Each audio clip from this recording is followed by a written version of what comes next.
Hello, my name is Kenneth Otidi, Director of Skill Up Nigeria.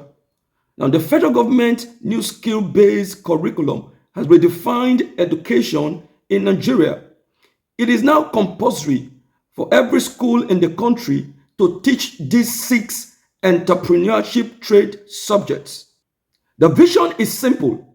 By the time a learner completes secondary school education, he or she should have gained not just academic knowledge but also practical skills that can lead to self-reliance, employment, and even job creation. No doubt, this is a welcome development, but we know that many school heads have been asking one key question. How do we exactly implement this policy? First, as a school head, you must understand that this new policy is not just another skills acquisition program. It is a skills development journey that takes learners through stages. Your role as a school is to guide them through each of these stages. The first stage is the foundation stage, and it is designed for JSS1 students. At this stage, learners are not to be rushed into any of these straight subjects. The focus is to help them discover who they are and what skill or talent they naturally have. They should be introduced to simple topics that awaken their creativity, build their confidence, and open their minds to the idea that success in life is not a product of academic qualification alone, but also can be gotten from practical skills. At this stage, they should be encouraged to develop genuine love for craftsmanship, problem solving, and entrepreneurship as a way of life. When this foundation is properly laid, learners can now be fully prepared to move to the next stage, which is the exploration stage. The exploration stage is for JSS2 students. At this stage, learners should be broadly introduced to these six trade subjects. As a school owner, you should make it very practical and engaging. You can invite local artisans for short demonstrations.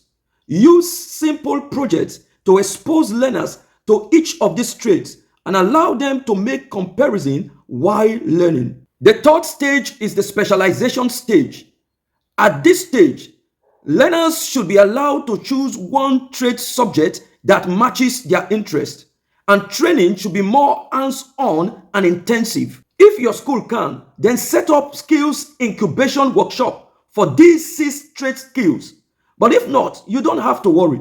Simply liaise with professional artisans around your school community and make their workshop your school skills incubation center where your students can go to assess practical knowledge during skills development period.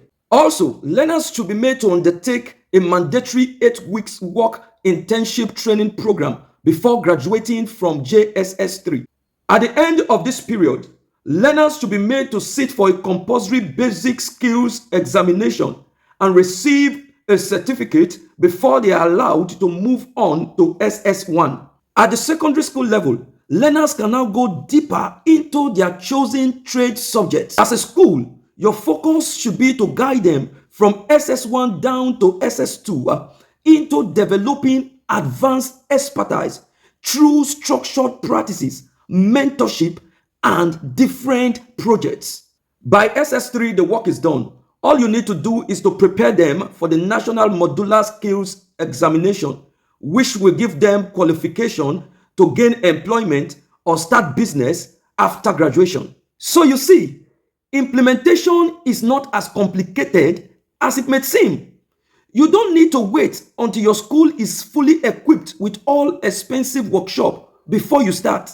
What matters is guiding your learners step by step using the resources you already have around you. Skill Up Nigeria has already made the process easier with a 6 years detailed scheme of work covering JSS1 to SS3, along with recommended textbooks that breaks each of these topics down for you. As a school, please see this opportunity as not an extra burden, but as a golden opportunity to shape your learners for the future. Start small, stay consistent, and watch your students grow into confident, skilled, and become self-reliant early in life. Simply click the link below to access the materials you need to start implementation in your school immediately. And please don't forget to share this video for other school heads and teachers to benefit.